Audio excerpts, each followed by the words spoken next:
Alexander Unger, more popularly known as Gouldies, is a 27-year-old sculptor and stop-motion artist from Sweden.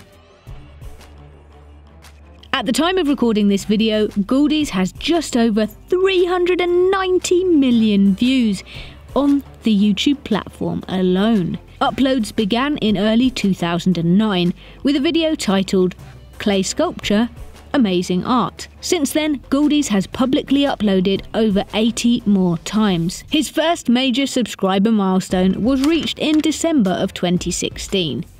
100,000. At this point, his channel sat just shy of 20 million video views. A drop in the ocean when you think that just one of his videos has now been watched over 6 times that. Yes, that's right, his short film Distortion has amassed over 121 million views alone.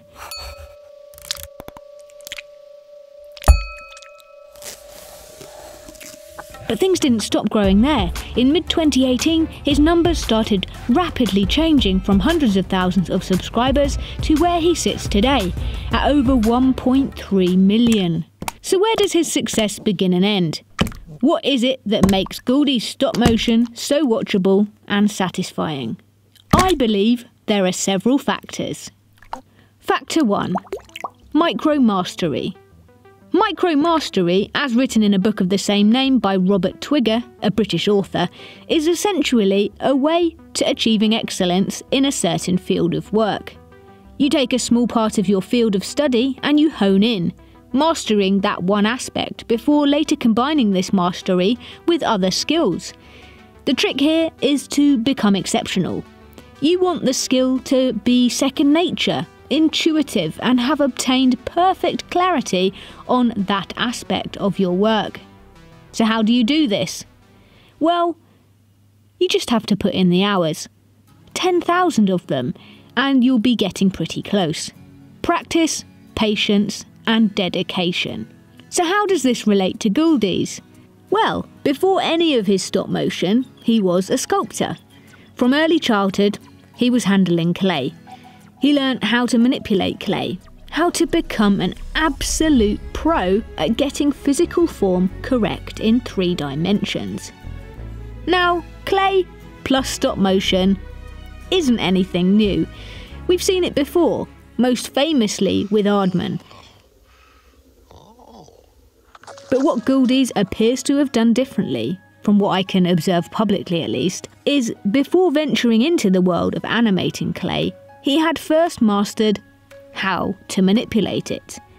He learnt how clay behaves, what its limits were, what could be achieved.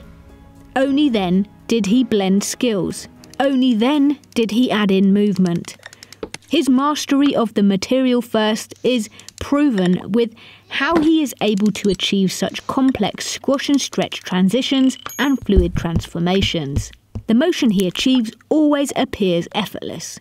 He makes it look easy. And in case you were wondering, it's definitely not easy. Far from it. But because of his aforementioned mastery of clay behaviour, he was able to apply movement and control clay in the spectacular fashion that he does. Obviously, many painstaking hours of practice and dedication have gone into perfecting this too. Fluid motion, I would say, is his second micro-mastery. If you want to get sensational at something, try mastering a micro part of it first. Be exceptional at that little part of it and then expand from there. Factor 2. Sound design. It accounts for 50% of the viewing experience. Or if you ever speak to a professional composer or Foley artist, they will likely tell you it accounts for 51% of how we perceive something. Sound is crucially important to the success of any film or video. It sets the tone, helps tell the story, and ultimately, in the case of animation, brings things to life. It's a part of filmmaking that a lot of us neglect, myself included, but Gouldies doesn't. You can feel and hear in his work that the audio component is an equal passion for him. The care and time taken to enhance the visuals with Foley, I believe, is a heavily contributing factor as to why his animations are so pleasurable and satisfying to watch. I actually got into an interesting discussion about precisely this over on Reddit with a user named Thomas. I was so impressed with the way that he framed sound design to me that I wanted to share that here too, because I think it could help any animator watching, perhaps you, level up your craft and be more thoughtful of sound design in the future. So, what did Thomas say? Well, I was arguing the point of audio exaggeration within the sound design of Gouldy's work, trying to defend why I had made my marshmallows sound the way I had in Marshmallow Love, a short film I recently made inspired by Gouldy's.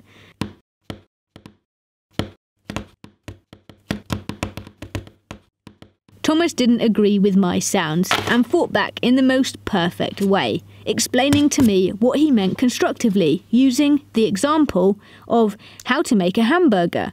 He broke it down for me, how Gouldy's does use unrealistic exaggeration to heighten a sound, but that he uses sounds to perfectly translate the physical attributes of an object. So the bread sounds softer and fluffier.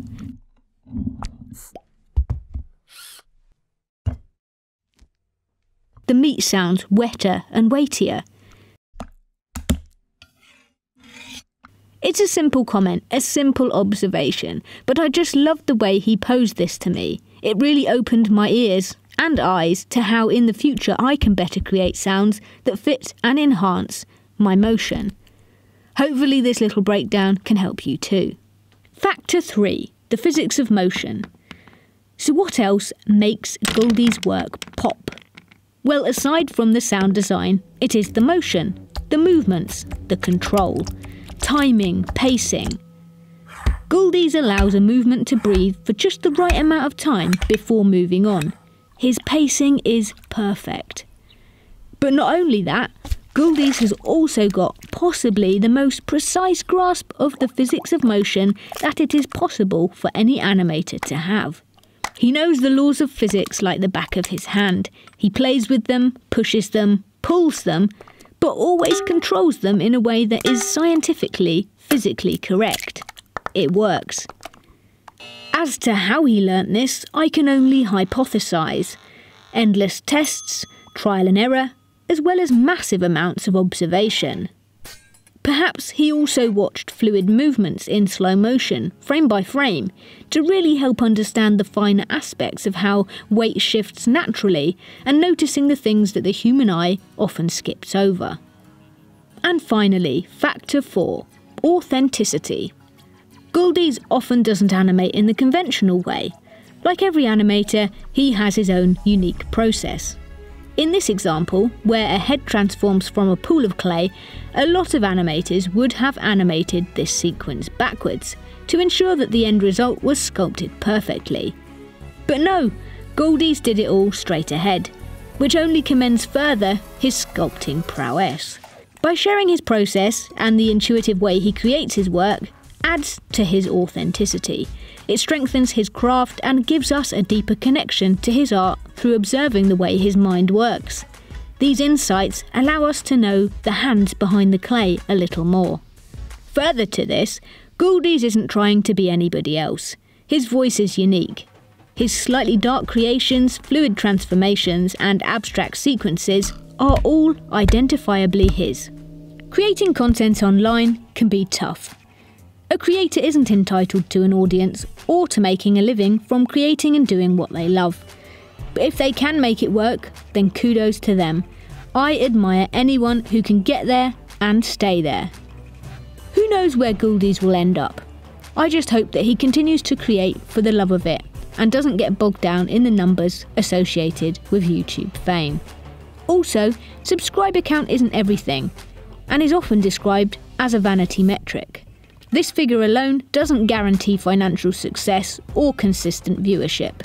For this very reason, as with many creators, again myself included, Gouldy's is now putting some behind the scenes content behind a paywall, and in his latest upload encouraged fans of his work to support him in that way too. So what can we learn from his work? Well, I would say that we can probably learn more from his actual work ethic. People can't help but take notice of you if you are exceptional consistently. So upload over and over again for a decade. Be the absolute best at whatever it is you are trying to master. And beyond everything, just keep going. Never give up.